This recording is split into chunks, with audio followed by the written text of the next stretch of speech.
The UPMC sports medicine experts in Central PA are here to help keep you in the game and improve your quality of life, no matter your age or activity level.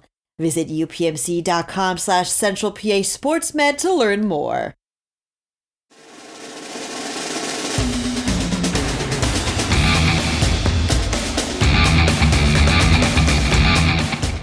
Welcome, everybody, to another edition, a very special breaking news edition, shorter edition of the Pennsylvania High School Football Report. We're going to have 3 editions come out between now and Friday. And this one, again, is kind of a breaking news edition.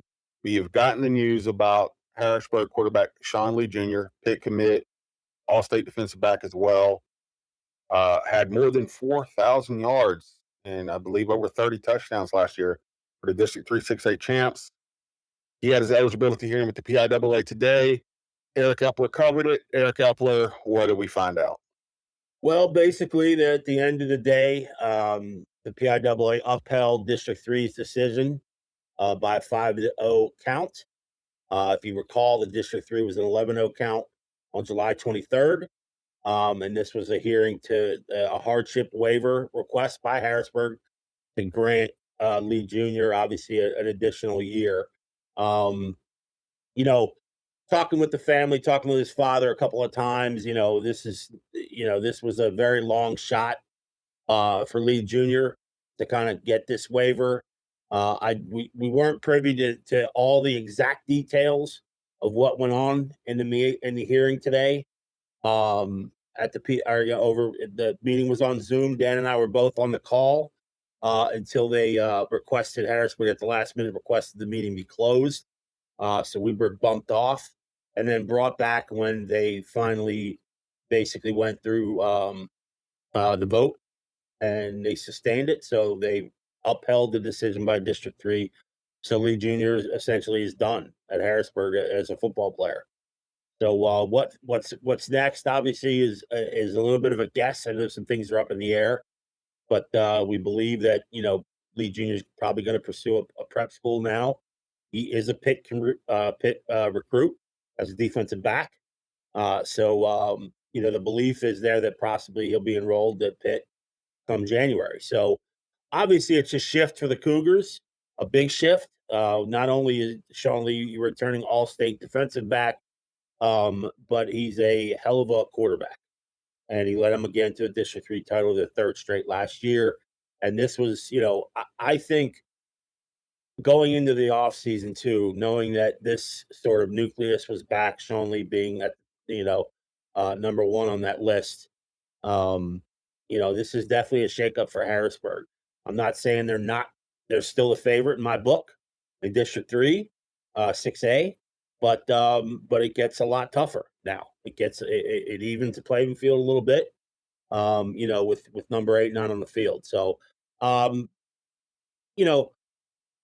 this whole situation stinks from a lot of different angles, and obviously for Lee Jr. first and foremost, it creates here we are 2 days before the season starts, and this decision comes down. So I don't like the timing of it. I don't like it, period, overall. But that was the decision by the PIAA today. So one of the things I wanted to get to is when people look at the story, and I just want to make sure that we're crystal clear on this. The meetings were private. They were locked down, so we didn't have access to those. But I've talked to the father, Shawn Lee Sr., who played at Penn State and is an assistant for Harrisburg. You've talked to him. We've talked to Cal Everett. We all have talked to Cal and the father at some point here. From what we understand, the reason he is ineligible is because he took classes virtually, from what we've been told, at Susquehanna Township during the COVID year, correct? No, he has not been in the Susquehanna Township School District since the 8th grade. Right, 8th grade, he morphed over to Harrisburg. So he took virtual classes in the 2020-21 season. COVID year. Right, at Harrisburg. But he didn't play. He didn't play any athletics He's that year. had 8 semesters now. Right. So once you enter high school, your athletic eligibility clock begins, and you get the equivalent of 4 consecutive years or 8 consecutive semesters, and that is it. So when you take on, if in fact that is the case, and he took online classes in 2021 but did not play athletics, he would still be a freshman that year, and that athletic eligibility would still mark him as a sophomore once he became the starting quarterback. And we all know he's been a starting quarterback for 3 years. So that's essentially, it's very clear in the bylaws, Article 8. And so what happened, why he was classified differently, because obviously on every roster that we had for the past, last year he was listed as a junior. The year before he was listed as a sophomore. So why that was, it's, it wasn't a clerical error. Was it a mistake? Did he classify when he eventually came into the building? All those questions are still a little bit uncertain.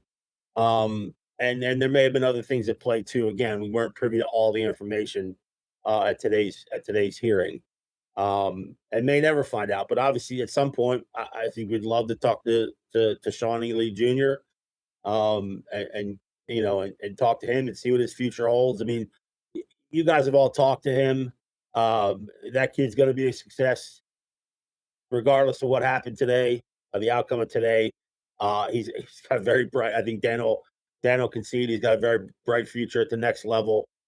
He's a smart kid. He's engaging, and he's got that sort of personality and wits about him that the kid's going to be successful no matter what. But it's just a crappy situation, though.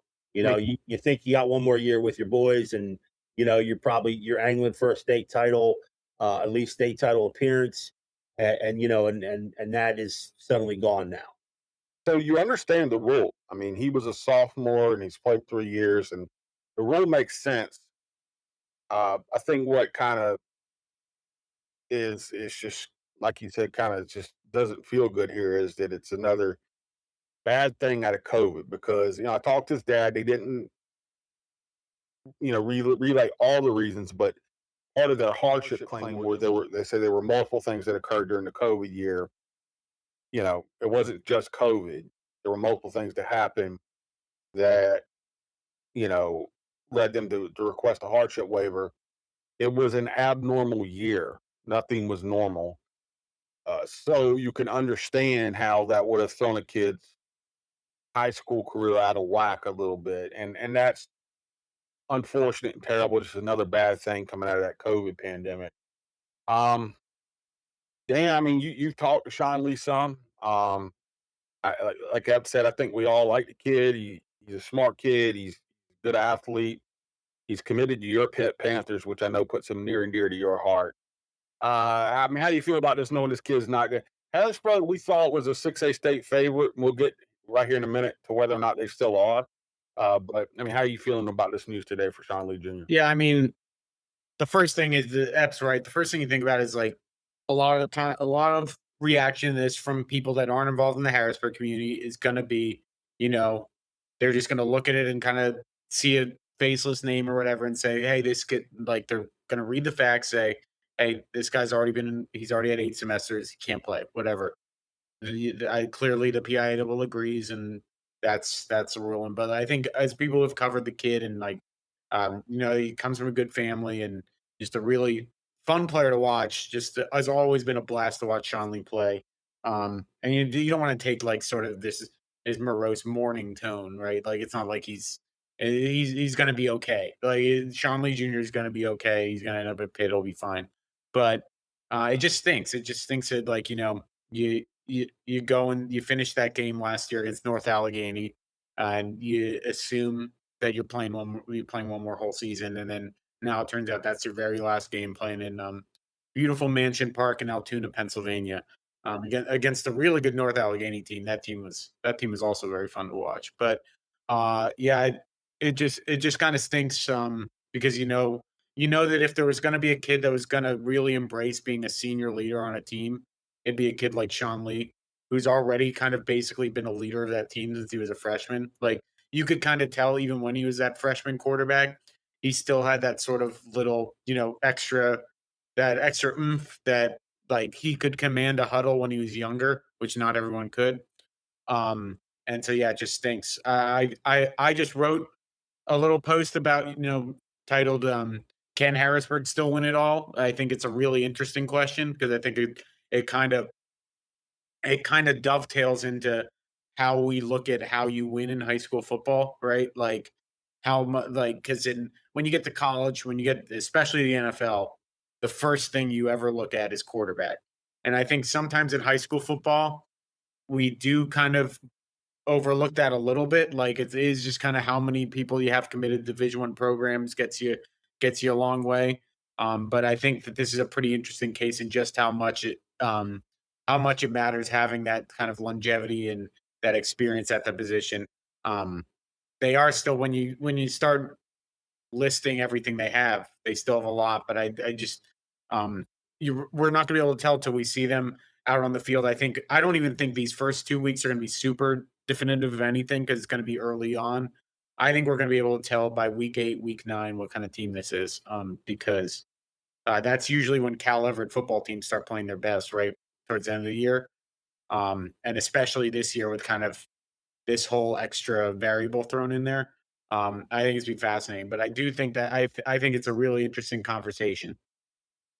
I do want to note too, for the sake of discussion, when people are thinking about this and why you do have some sympathy for the kid. It's not just the COVID year, and we know all the X factors were thrown in there, but he's also, from what I understand, not only eligible age wise this year, but he would be eligible age wise next year, from what I understand. So he would still. It's not like he's 20 years old. No. You know, he think he just turned 18 on July the 5th. And as long as he didn't turn 19 before July the 1st next year, I think he would be eligible. I think he would be eligible to play age wise next year too. So it's unfortunate. Let's get to that if they can win. You talked about it a little bit there just now, Dan.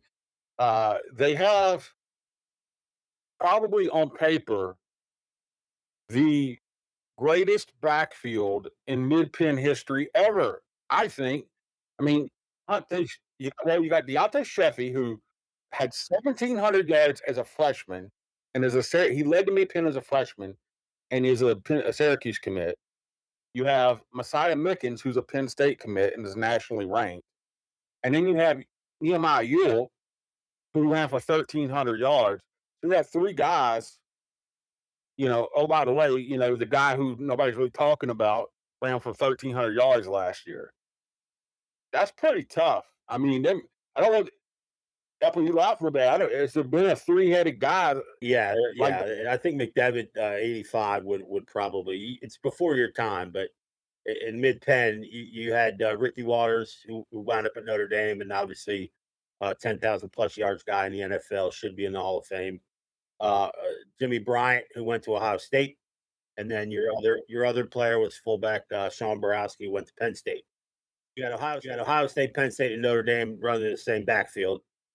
You're not beating that. I had no offense to Messiah Mickens and these, and Nehemiah Ewell and That's how Dante far Smith. back you have to go, probably. Right. yeah, let's But see. yeah, If you gave that to Bishop McDevitt, you'd still put these guys in the top 2 or 3. I mean, this is well, yeah, but yeah, you guys can't ran say for best 15 because yards. that's no one's touching that backfield. Yeah, But yes, I agree. This has this potential here is explosive. and It really is. And Kevin Bynes, they should be able to run the ball, and they got Elias Cope. so I would think they'll be able to run the ball pretty well. Yeah. Yeah, they got Elias Cope at wide receiver, who's a nationally ranked type prospect. You got Quincy Brandon, who we think special, who had like 60 catches last year. And you got Kyron Williams, who had like 35 to 40 catches last year, too. They have 3 really good receivers, at least. Mhm. Got 3 excellent backs. And we're not even talking about some of those kids like Zamir Hill, who's a little speedster and stuff, who showed some flashes last year. Had a couple of other guys. There's weapons there. The big question is now, can the quarterback get, fill in? And Shanks, quarterback, you saw him, right? I did. What did you see from him? Can he step up and fill these shoes? I mean, yeah, I think it's actually, he's not going to be Shawn Lee, obviously, but he's 6'3". He's a big guy, big arm guy. I think it'll take. I think it's less about what he can do and more about learning the system and obviously getting the right cadence and things like that, which I think is going to take a good amount of time because he didn't get a lot of reps at Trinity last year. And coming in and going from Trinity to Harrisburg is a different kind of animal. So there's going to be a lot more under duress, a lot more throwing off the back, the back foot kind of thing on the run. You wonder about his metal stick in a pocket if he needs to. Which all those things I think he'll get there because, like I said, from the very little that I've seen of him, um, I think he's got a really bright future. I really do. It's just a matter of getting in touch with, getting in tune with guys like Coke, guys like Brandon, and that. But yeah, there's no doubt Harrisburg's going to lean on the rushing attack. I mean, they absolutely should. But this could, in the long run, this could be a good thing for Elias Coke. Shawn Lee was so dangerous running the football. I mean, he was almost 1,500 yards on the ground last year. And when you have that kind of guy who can tuck it real quick and break a big gain, off a busted play or at least some loose blocking up front, I'm sure Shank is a little bit more of a pocket passer than what Shawn Lee would be. So in the long run, that might be more production out of the wideouts. I don't know. I'm not saying that it will, but I think in the long run, that has the potential to be that. Yeah. So and on flip thing too, preseason I had to make a choice. And I told Dan this, a couple weeks ago. Harrisburg would have been number 2 if Shawn Lee was still active and playing, and instead they went number 4 in preseason rankings because I still believe they're the District 3 favorite without Shawn Lee. And, so that puts them in the state semifinals. That puts them in the top 4. Whether or not they can get over that, the beast out west, which happened last year, North Allegheny took them out. We'll see. But they certainly have the potential to make it back to Chapman Field. They certainly have the potential. You know, And what Ep and I were kind of talking about too is, like we're now because it's happened so early or so late into the off season, it feels like such a massive loss for them. And it is. It's a massive loss. But you kind of forget that the team that they had to play to get to win the district title, Mannheim, has been dealing with that loss the entire offseason. It's just that they lost Hayden Johnson, who are arguably is in terms of the overall grand scheme of things, is probably more detrimental to what they did last year than what Shawn Lee did. And I'm not dismissing anything about Shawn Lee. It's just Hayden Johnson was such a dynamic player last year for that group. But what I wrote in my piece is about what I think the big difference is going to be between Michael Shank and Shawn Lee's. The thing about Shawn Lee is that he was such a great improvisational player. You couldn't wrangle him. It's like trying to grab something that has been in the water and it's slipping out of your hand constantly. It's like an eel or trying to grab a fish after you got on the reel. He just could get out of anywhere. And I haven't seen Michael Shank to say he can or can't do that. I am doubtful he'll be as good as an improvisational player as Shawn Lee. And Shawn was also a good. I thought he made a big leap last year as a passer and was much better as a passer. But again, he still didn't always have to do it. And the thing that I think is going to be tough for Michael to replicate, and I think will be eased a little bit by adding, Deontay Sheffy and Messiah Mickens in the mix, is Shawn Lee Jr. just had this way about him where he had a real feel for the moment where when chips were down in some games, I saw this against CD East. It was play after play after play. A 3rd and 20, he'd run for 35 yards. A 2nd and 20, a 2nd and 19, he'd run for 18 yards to make it a 3rd and 1. He just had this way about him that when the chips were down, and they weren't down that much against Harrisburg, but when they were down, he would reverse the tables. He would turn the tables completely and kind of turn a bad situation into an advantageous one. He just had this way about him. He had this feel for the moment. And it's a lot to ask for a guy like Michael Shank to do that. But I think I agree with that. He seems like a really talented kid. I know some of the people at I think it was Prep Red Zone or something like him as a prospect as well. And he certainly looks the part. I think he's 6'3". Probably he's I also agree with that I think it might be a boon a little bit to some of the passing game. I imagine they're going to be installing a lot more, design plays to get Elias Koch the ball in space, get Quincy Brandon the ball in space, get Kymir Williams the ball in space, and just let them cook a little bit because they're all capable of doing it. But I think I think we're going to see a lot of running early on in games. I think they're going to try to avoid the third and longs that Shawn Lee Jr. could kind of get them out of no matter what was going on. And I just think that this team is too talented to write off. And I think not only that, I think it's too talented to not think that they will be one of the last four district 6A teams standing. I think that there are going to be teams in 6A in District 3 that'll challenge him. But I still am not willing to write off that program because it's a program we were talking A's earlier about, some of these programs they just know how to win. They develop these guys. They know how to get through adversity. I think Harrisburg is one of those programs.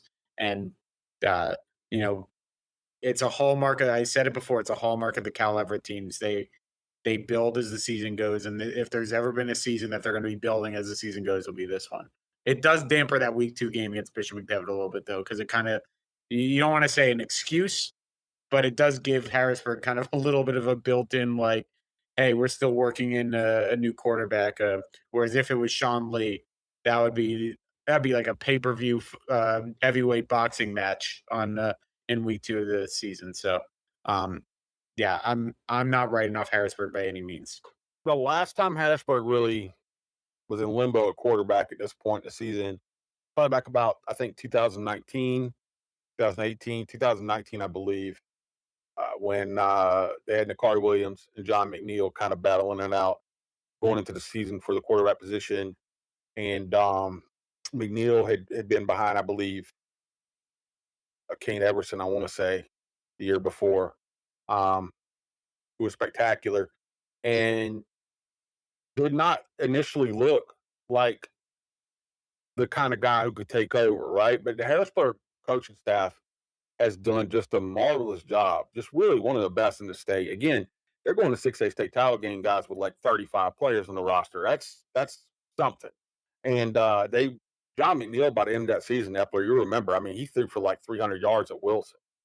So if he has the arm up, like you say, with that running game and with the big wide receiver and Elias and Kamir being tough and gritty and getting that, is going to be good. The defense is going to be really good.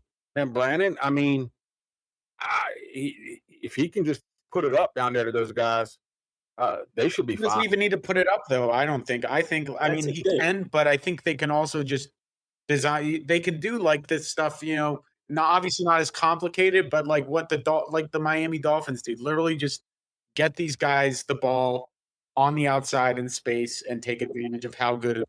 That's the thing. I mean, if you're trying to instill confidence in the kid right up the get go, pop Mickens or Sheffy out of the backfield. I mean, you potentially have between Coke and Brandon on the edges, and then Zamir, potentially at in the slot, and then you pop 2 other running backs, 2 other, by the way, Division I running backs out, and then you still have Yule under center behind the quarterback. I mean, you've got an embarrassing loaded boxes almost every play, and so you can stretch defenses any way you want, and set them up. So I mean, there's 7 or 8 guys. Seriously, there's 7 or 8 guys that could be at any one of those positions at any time.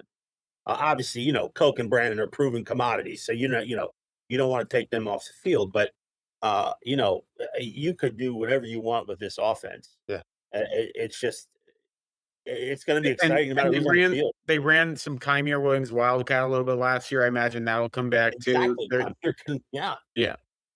So you've got an endless supply of versatile weapons to deploy, if you will. So yes, it would be absolutely unreal with Shawn Lee under there, but I think Shank's going to be just fine.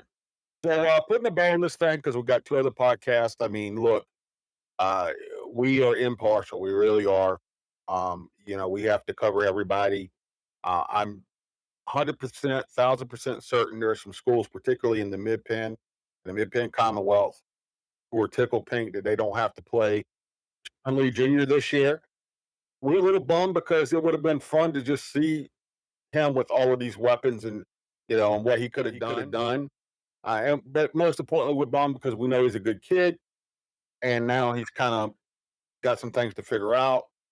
Still a bright future. We still think Harrisburg has a good chance to do something special this year. It's going to be interesting. A little ankle thrown in here before the season.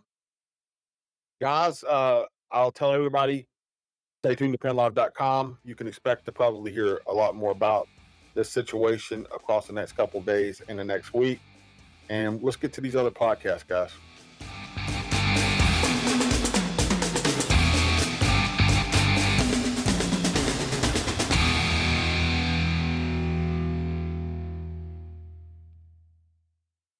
The UPMC sports medicine experts in Central PA are here to help keep you in the game and improve your quality of life, no matter your age or activity level.